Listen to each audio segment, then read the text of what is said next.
Brianna sweat profusely in the brig of the Silence. Her cellmate, Marlon Blacktide, somehow had still survived, though extremely weak. Her assumption was correct. He had begged for death, on more than one occasion. Brianna was well fed and did not want for drink. Occasionally she would offer her cellmate a mouthful of water and a brief smile, all the while trying to prolong his life, not out of pity, but out of spite. The heat produced off the coast of Dawn turned the cargo hold into an oven. Brianna had not left the hold for weeks, not even to change her torn clothes. Her dress barely remained, and only Vaelin's cloak was left to cover her sweaty form. At night, when the torches would burn low, she would remove the cloak to make a bed for herself. Her nakedness laid bare for her crucified attacker to lust after. On a few occasions, she felt spiteful enough to touch herself in full view of Lord Blacktide. She couldn't imagine a worse kind of hell for an impulsive man who knew nothing more than taking whatever he wanted for most of his life. Now he was reduced to nothing more than her tortured plaything. As she climaxed, she laughed at the thought of, despite them sharing the same cell, he was her prisoner. The cell smelled of Brianna when she turned over for a night's slumber. She could tell he was erect to the point of bursting out of his breeches. Apparently a man's cock wouldn't be aware the man it was in charge of wasn't conscious to the fact that he was slowly dying. Not soon after she had prepared her bed for the night, a figure appeared outside the brig. Lord Harlaw was Captain Greyjoy's newest first mate. His exterior was gruff, but his eyes were kind. They had spoken on a handful of occasions during her captivity. Once startled, she had covered herself as the cell door swung open. Lord Harlaw first approached Marlon Blacktide, giving a swift kick to his ribcage. Blacktide coughed and wailed as Harlaw turned to Brianna. "He should have died days ago. You've been keeping him alive?" The first mate inquired, and Brianna pulled Lord Vaelin's cloak tight around her shoulders as she shook her head in agreement. Harlaw laughed slightly and spat upon the deck. "A foolish man would think you merciful, but the wiser man would see your spite." Brianna furiously shook her head, assuming that she failed some kind of test.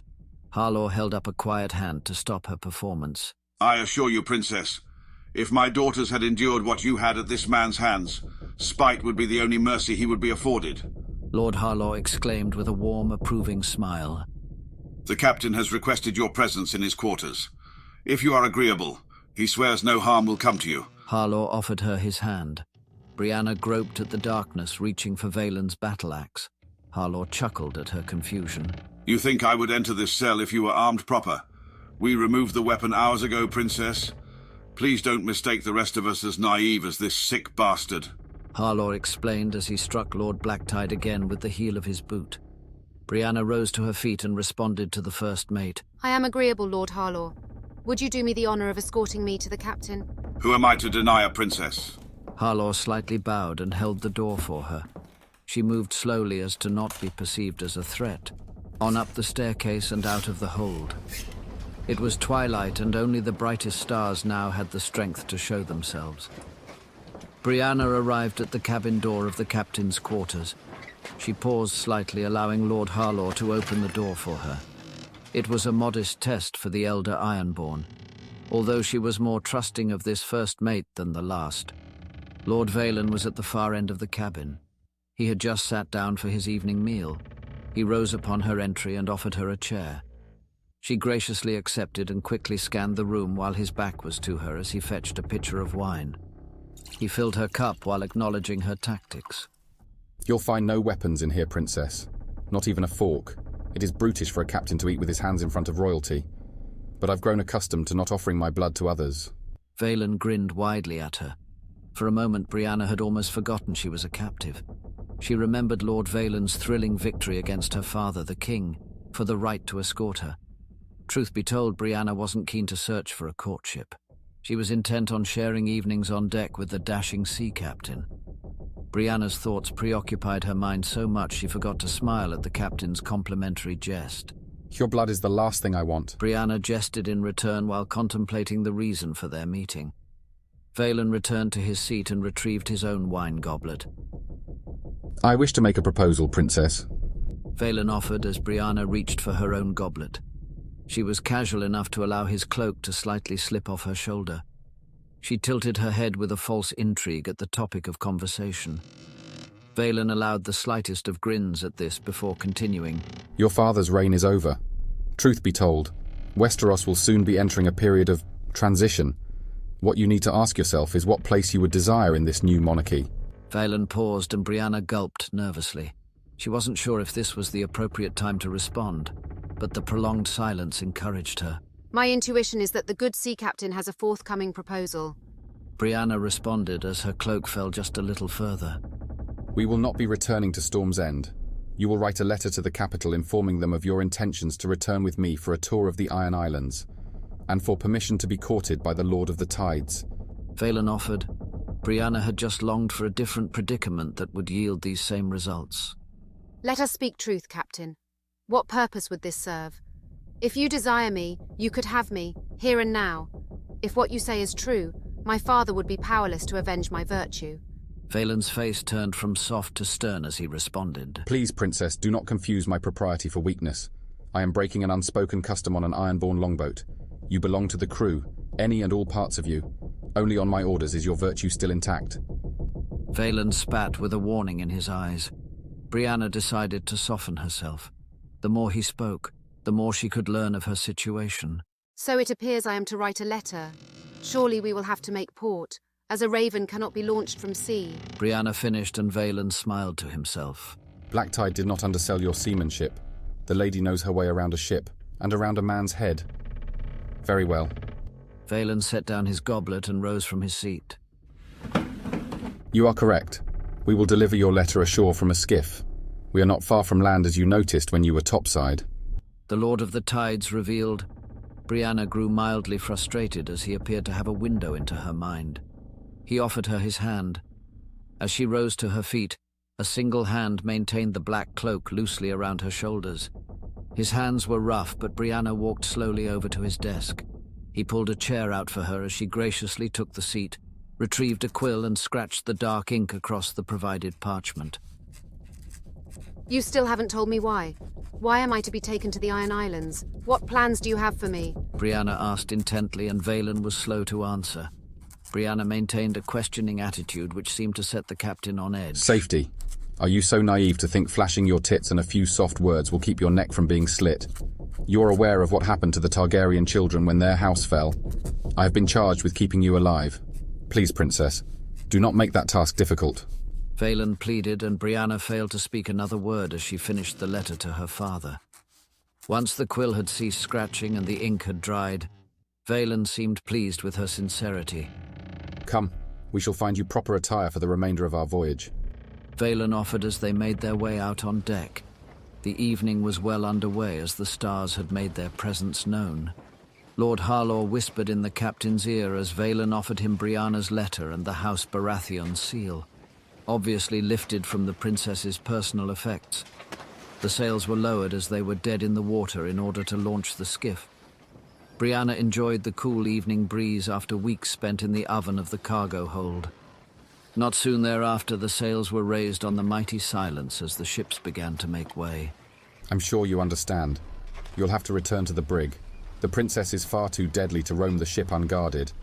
If any of my men were to be injured, I could no longer guarantee your safety.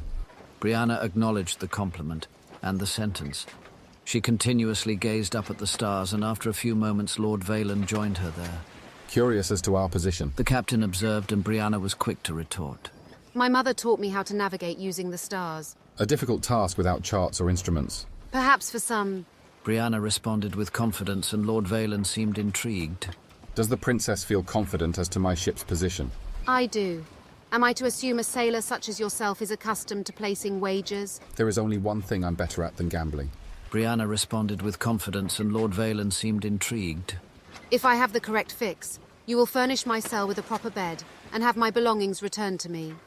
And if you are incorrect? Vaelin asked to a momentary pause by the princess. Then the Lord of the Tides has earned himself a kiss. Brianna blushed at Vaelin's interest. It would seem the princess wins either way. Who would I be to deny you? Vaelin responded smartly, and Brianna's eyes returned to the stars. The Redwind Straits, within rowing distance of Old Town. Brianna suggested as Vaelin licked his lips. Apologies, Princess. We are south of the Arbor. The straits would attract too much attention for Greyjoy sails carrying a captive royal. Brianna did not appreciate being lied to, but the captain wanted his kiss, and Brianna feigned modesty. Perhaps the captain could order us some privacy. Lord Valen smiled at her, and without breaking eye contact, he shouted, Below decks, all hands. The men scurried about, and within a few moments, Brianna found themselves alone topside. Brianna bared both shoulders as she removed Valen's cloak from her bare back and wrapped it around his own broad shoulders. She pulled it over his head and covered his eyes from her nakedness. She swore she could hear his heart beating as she gently unbuckled his pants. Slowly she pulled them down to his ankles, and the captain did not discourage her.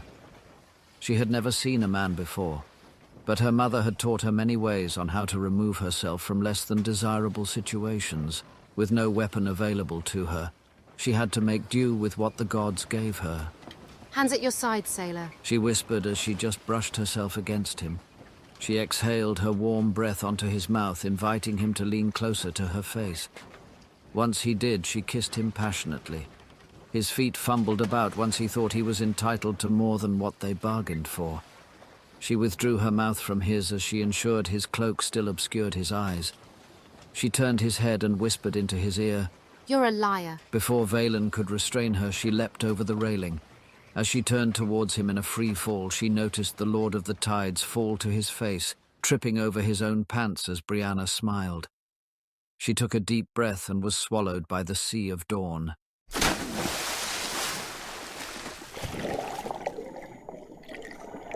Brianna knew she only had a few seconds before they would follow her underwater. The lookouts were sent below decks and the crow's nest was empty. All was according to plan thus far. She had planned for weeks down in the hold. Brianna swam furiously, not away from the silence but to its rudder. After half a minute, she brushed across the vertical plane and cut herself on the many barnacles. Deeper, she swam under the rudder and back towards the keel. 3 or 4 times she banged her head searching for the ballast void. Finally, she reached it. Her head broke the surface and she slowly took in a breath in silence. Ballast voids were common on these larger vessels. It was a means of conducting rudder chain repairs without the use of a dry dock, a sort of bubble in the hull of the ship that was above the waterline so sailors could swim underneath and still breathe. Brianna was finally grateful of all her mother's lectures on ship's construction and navigation. She pulled herself up onto the rudder chain and partially out of the water. Once the chain moved, the ship would be underway, and Brianna would be presumed dead. Once free of the Ironborn, she would make her way ashore, to Old Town, to find the islander that carried her letter. They were involved in a plot against her father, the king. Brianna would flush out these traitors before reaching out to the capital for rescue. That's what her mother would do, Brianna thought to herself.